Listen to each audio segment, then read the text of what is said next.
guest talk. Okay, we have a special guest from the industry, Mr. Ganesh Varan.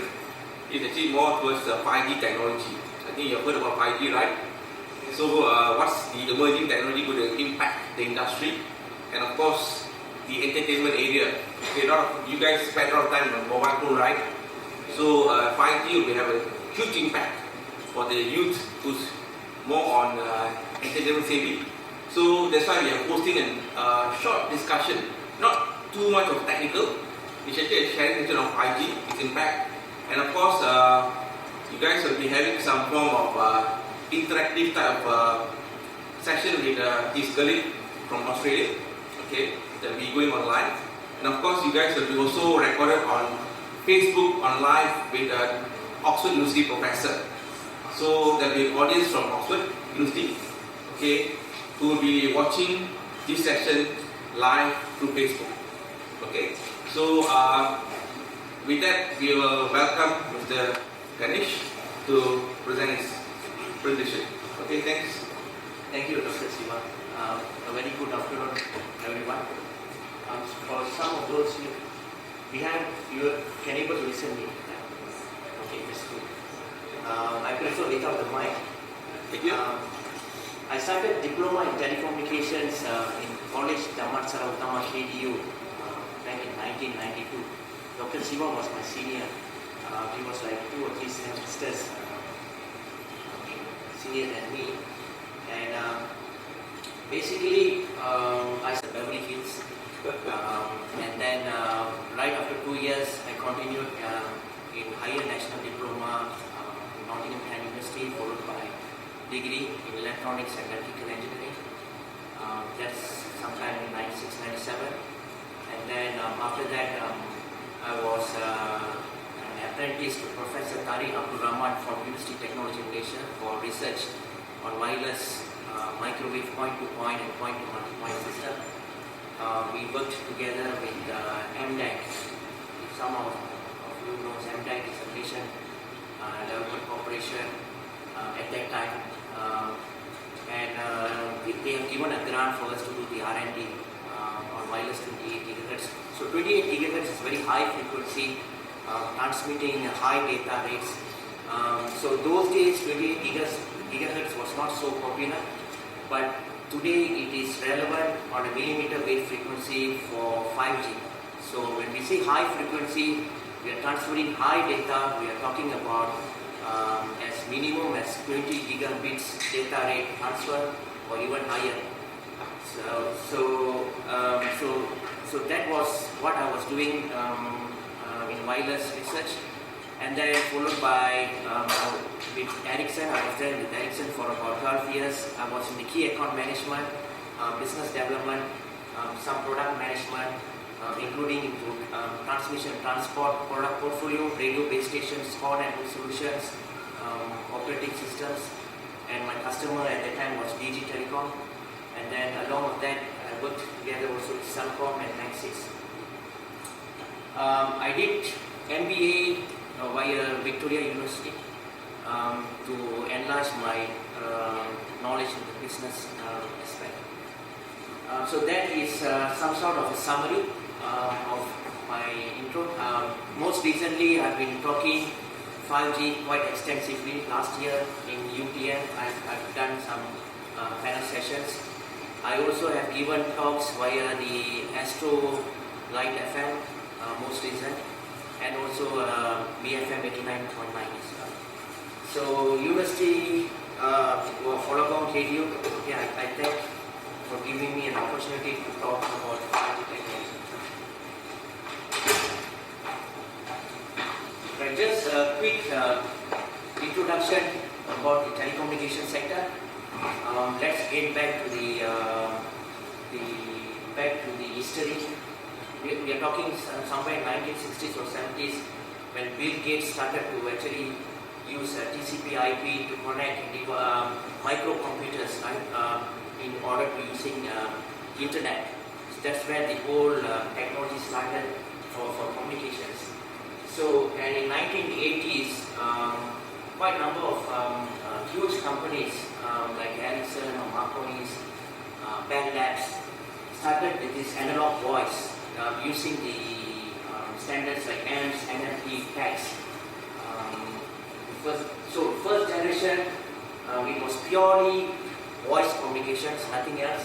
And then followed by the second generation, it purely was digital voice. Second generation, that's where the short message services, that's known as SMS. I'm not sure any of you guys are using SMS, but that time SMS was quite popular somewhere in the 90s.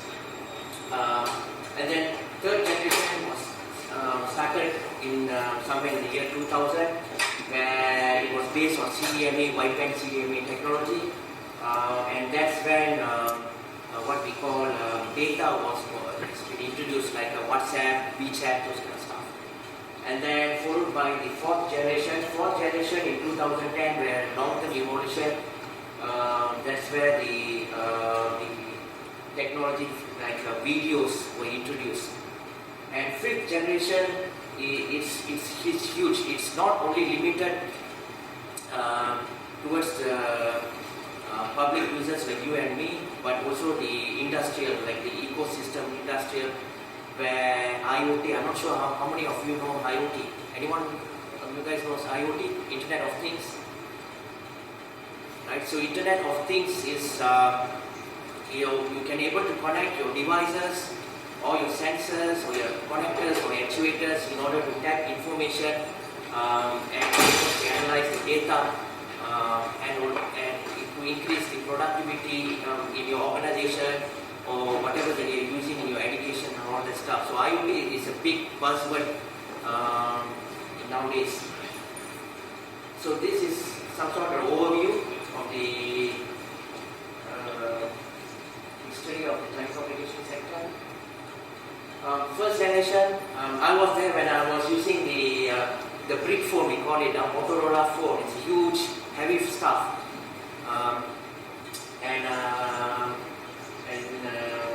We used to have this Atho phone, we call it link up with Celcom at that time. That time it's known as TM Touch, if I'm not mistaken. And people who carries the Atho phone were known as millionaires, because no one could able to afford to carry such phone.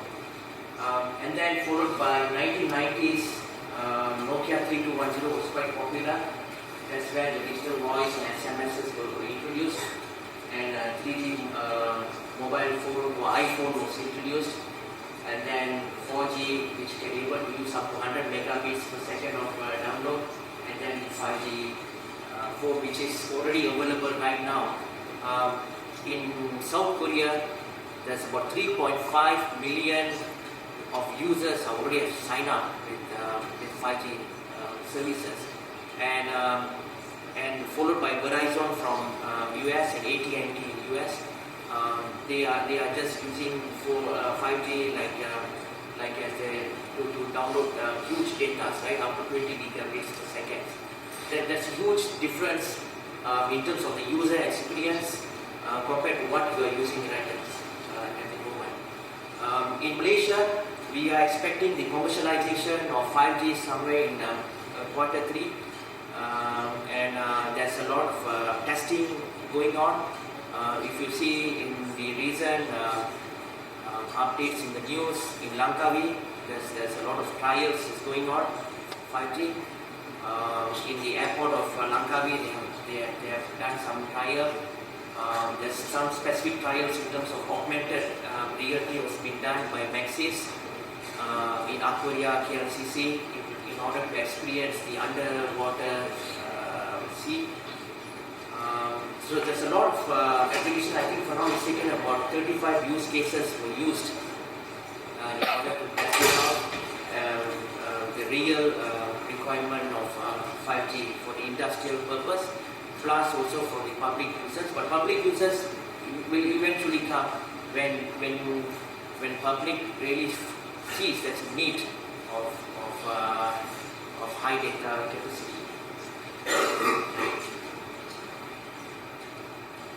I don't want to go into the details, but what I can tell you, if you can see the evolution of communications from second generation to fifth generation, you can able to see how the releases were introduced.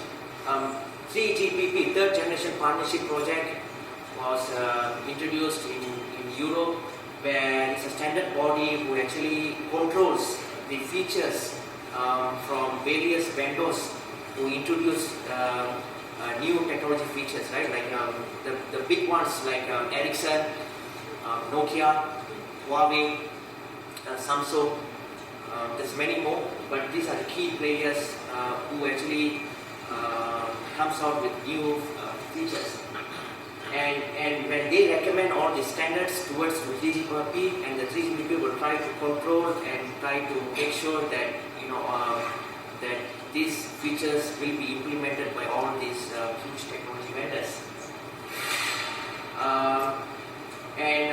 There is some sort of frequency modulation we are talking about. We started with the TDMA and FDMA. Today we are talking on OFDMA, it's orthogonal frequency division multiple access. The bandwidth has been tremendously changed from the first generation to second generation. It was very low. We are talking like 200, 300, 700 kilohertz, and then moves towards the megahertz. In GSM or 3G or 4G LTE, we were using the 900 megahertz and 1800 megahertz. For 5G, it has been increased to 3.5 gigahertz up to 28 gigahertz frequencies. Right? So latency used to be a 500 millisecond latency. Now for 5G, we are talking about below 1 millisecond of latency. Okay, let me just compare from 4G LTE with what you guys are currently using in your mobile devices compared to the 5G. From a latency point of view, it's about 10 milliseconds for LTE. 5G, we are talking about less 1 milliseconds. For data traffic, per month 7.2 exabytes of data that has been used. But now with 5G, the data has been increased. Right? If you can see in your WhatsApp, you have been like scrolling WhatsApp most of the time, right here, and you see how much amount of volume of videos that you guys are downloading. That's actually transformed into exabytes of data. And then big data rates, in LTE was 1 GB. Today we can be able to go up to 20 gigabits. And then density. You see what happens is that when you are using a coverage in terms of devices in specific distance of coverage per square kilometer. In 4G LTE, per square kilometer you can able to connect maybe about 2,000 up to say few 100,000 of devices. It can be a mobile device, it can be IoT, sensors and all that. But with 5G, we are talking about 1 million devices within per square kilometer. This is just a quick look of how the architecture looks like. This is the old design of architecture, but at least it gives some basic understanding to you guys. If you can see, there's a lot of towers around the city and the rural areas. That's a huge tower. We're talking about 60 meter or up to 80 or 90 meter towers. And all these towers are connected to a fiber link connection, so that it will be connected towards the switch center in the respective mobile operators like Maxis, Celcom or Digi in Malaysia.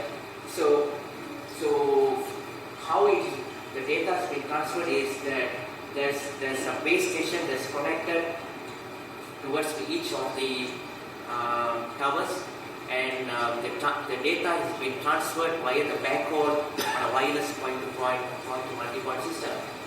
So towards the end areas, it can be a public users, it can be industries, it can be trains, high-speed trains, or it can be airport, it can be in healthcare networks, it can be smart buildings or offices, or it can be smart communities like libraries, colleges, universities and all that.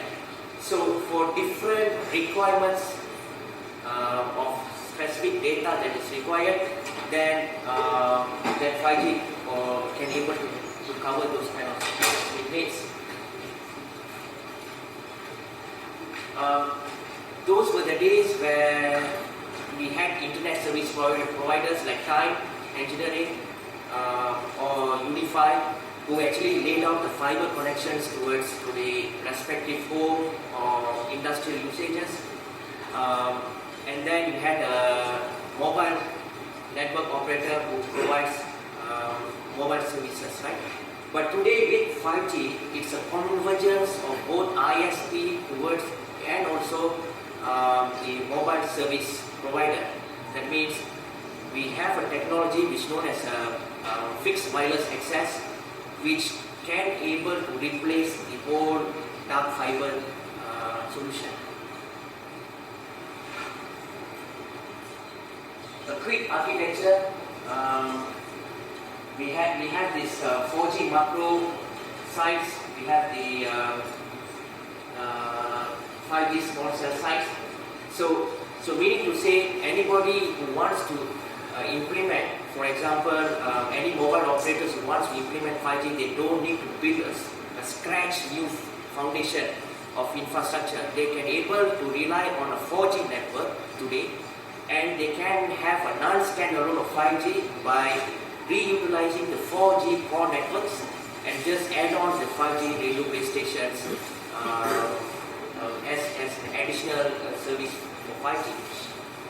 For some other areas that there is no 4G coverage, then you can build a standalone 5G network for such cases. Here, the difference between 4G and 5G from an installation point of view, for 4G, you have built a base station that is covering, or node base we call it, covers an extensive of distance, like 1 kilometer or 2 kilometers.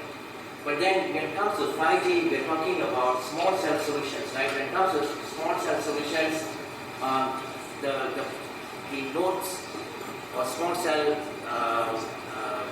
infras can be installed on a land pole or even on a building or in shop blocks that even cover on specific coverage in order to give high bandwidth of data.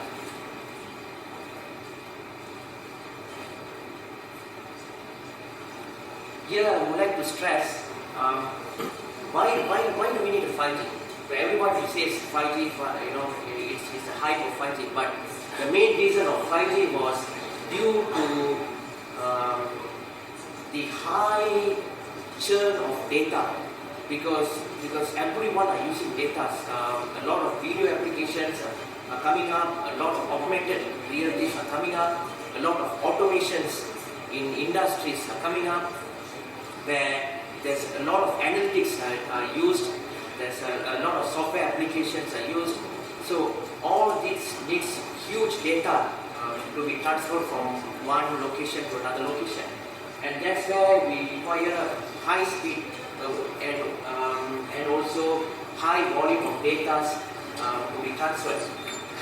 So some of the data that we are talking today in stadiums, that in New York and in Los Angeles, they have already implemented augmented realities where you have a live streaming of data on a live game, right?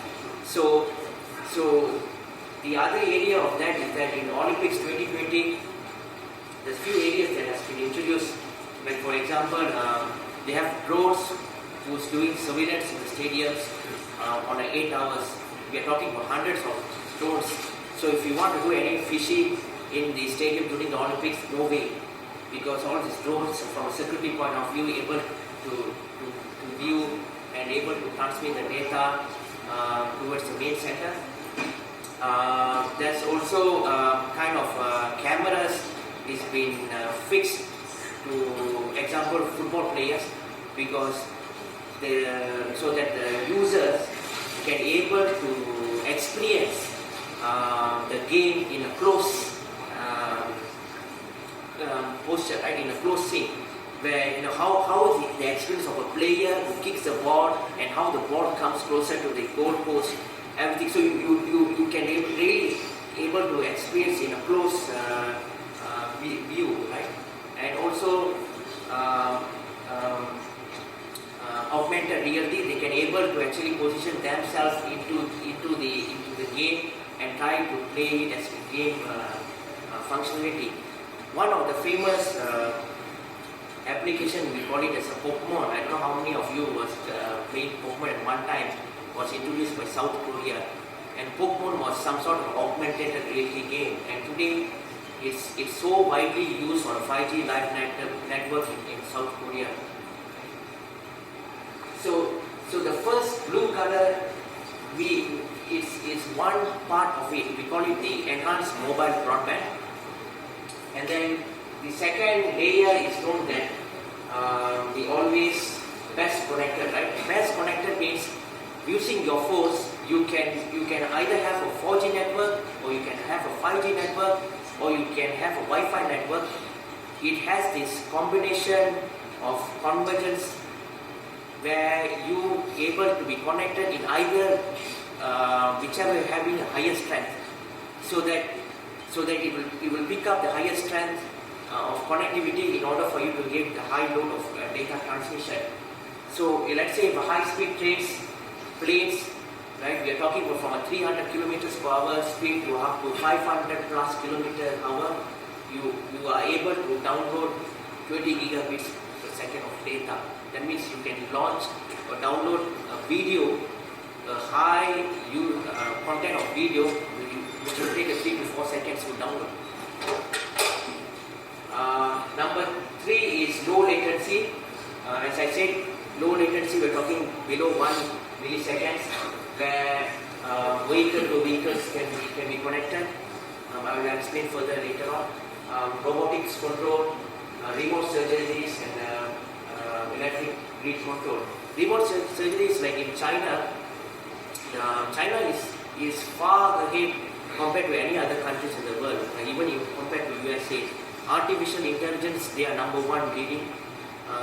Companies like Huawei, they are leading into this aspect, where they already implemented connected vehicle cars. They have one city just, we call it a zombie place, where you don't see any drivers. The car just moves by itself from one place to another place. And remote surgeries. Remote surgeries is one doctor or specialist. He'll be controlling the mechanical parts, where he's trying to doing a surgery of an animal, and then the robot is taking place doing the operation of the animal in another location. So that has been tested and proven. So you will find. And then the last one is the massive connectivity. We call it the massive IoT, where smart cities, e-health are introduced. Smart cities is like, or smart homes, everything, you just need to control from your phone. You want to switch on the aircon or switch on the lights, eco-friendly. You want to test it out, the temperature and all that stuff. Everything can be done online from your phone, right? So that's one of the areas that is quite popular now. I don't want to go to too details. I'm not sure whether there's any telecom students here. But this is IMD 2020 standards for 5G. Right? So if you see this particular dark blue area, this is the IMD advanced standard done by ITU. ITU is International Telecommunication Union, who actually sets the standards for IMD advanced for the LTE. So these are the key areas, right? We are talking connectivity, connection density, network energy efficiency, area, traffic capacity, peak data rate, user experience, spectrum efficiency, and mobility.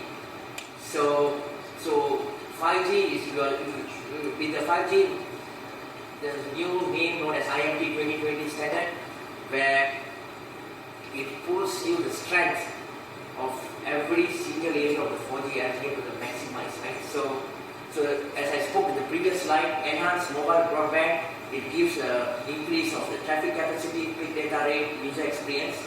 It's part. And then when it comes to the massive machine-type communications, when it comes to the IoT devices, sensors, then you're talking about 2 million devices per square kilometer. That's the strength it gives. And when it comes to ultra-reliable low latency, when we are talking about robotics, all that stuff, remote surgeries, then you're talking about mobility and low latency. You cannot do any mistake, right? It has to be very precise.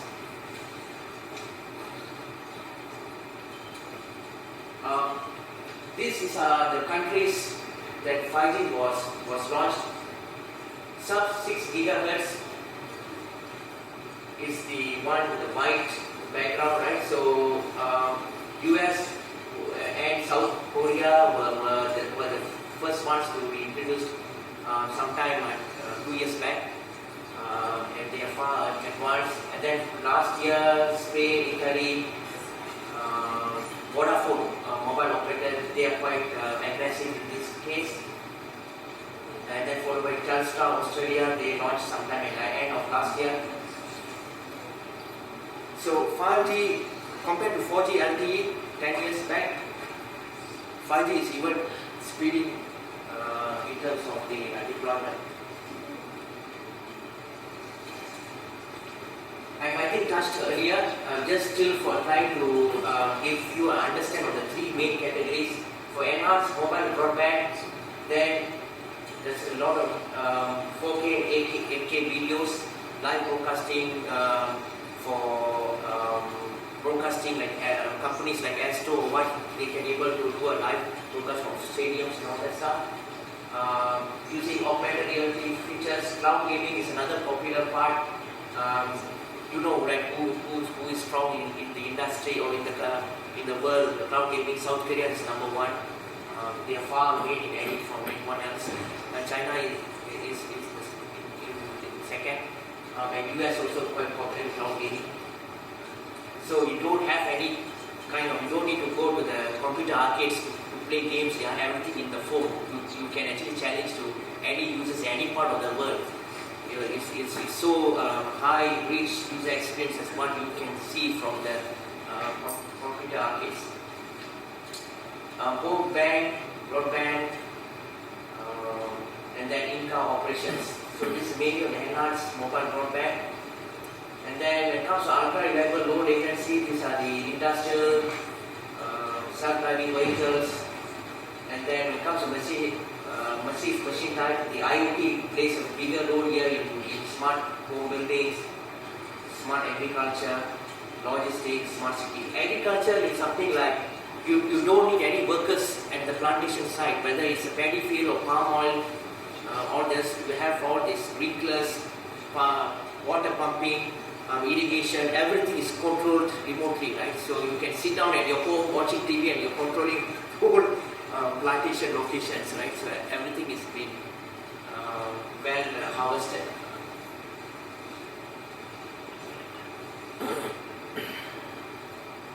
This is a courtesy from Qualcomm. Qualcomm is one of the finest advanced when it comes to building modems. They are one of the leading and also Intel players. So these are the standards they have released, and the applications in the standards are listed here. For example, release 16, 15, 16, 17. Due to the time constraint, if you guys want to know more depth of each of the areas of these features, we can have later one-to-one session after this. Sorry, Sorry? Okay. So as I said, for the this is the smart factory industrial usage, whereas you can apply the enhanced mobile broadband on the massive IoT and the ultra-reliable low latency in order to measure different application requirements. Delivering on the 5G visions, we have this fixed wireless access. Okay, for fixed wireless access, those were the days where we have one antenna where you can see on the top of the buildings or the towers, where you can give a coverage to specific locations to transmit the voice data. But today, with the 5G, in this particular antenna, it has a built-in of radio base station together with the antenna, with a much simplified version, where you have 100 elements of antennas for 100 elements of application requirements. And it has this capability of call it of a beam forming, so meaning to say it has like a torchlight, right? So whatever specific for one particular person, it can give one specific application for that particular person usage. So you can see how the functionality of a network slicing, a term that is used, that you can able to cater on specific customer needs or specific individual needs based on whatever that they would like to purchase, right? From that perspective. And then we have this indoor enterprise, private network for stadiums, right? So private network is something is getting popular because industries, huge companies, they do not, due to security reasons, they do not want to compromise. So what they do, they can able to have a 5G private network in order to increase their productivity and also efficiency.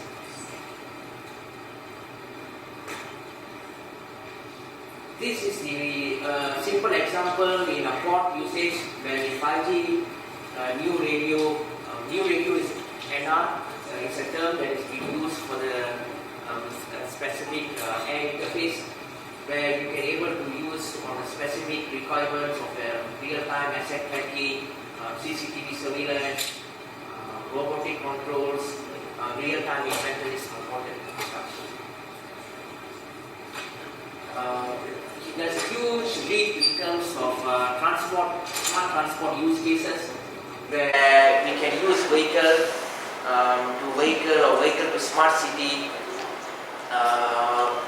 and then road hazard warnings, connected cars, all that stuff, right? So we can talk in further if you're really interested on a one-to-one basis. This is what they call communication vehicles to everything. Right? Smarter transport infrastructure. This part is quite an interesting model. Yeah, it's I2V advanced model where the user can able to experience a voice response for any cars that are coming closer, or any shops or buildings were coming closer. Hey, Starbucks is coming here, would you want to be interested to purchase a coffee from there? So it's a voice responsive kind of services. It's available now in one country, they are testing it out.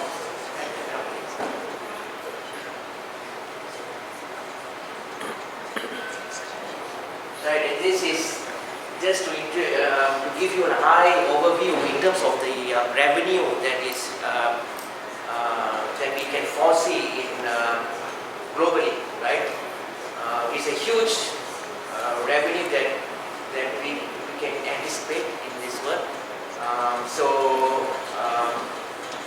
that's the reason all industries are trying to equip themselves with the latest updated softwares and technologies in order to increase their productivity. Okay, so this is overall of the 5G presentation. There's a colleague of mine who will be talking for 10 minutes on IoT aspect. That is quite important. He's based in Australia right now. He's specialized in IoT area. So if you guys want to connect with me and in order to understand more or what, this is my LinkedIn. If you have a QR code, QR reader, you can able to scan this and get connected with me via the LinkedIn. How many of you have LinkedIn profile? Do you have a LinkedIn? No? I think LinkedIn is quite a popular application for the professionals. So once you are out in the industries, please make sure that you are update with or register with the link. Thank you very much. Thank you for coming. Thank you, Dr. Siva.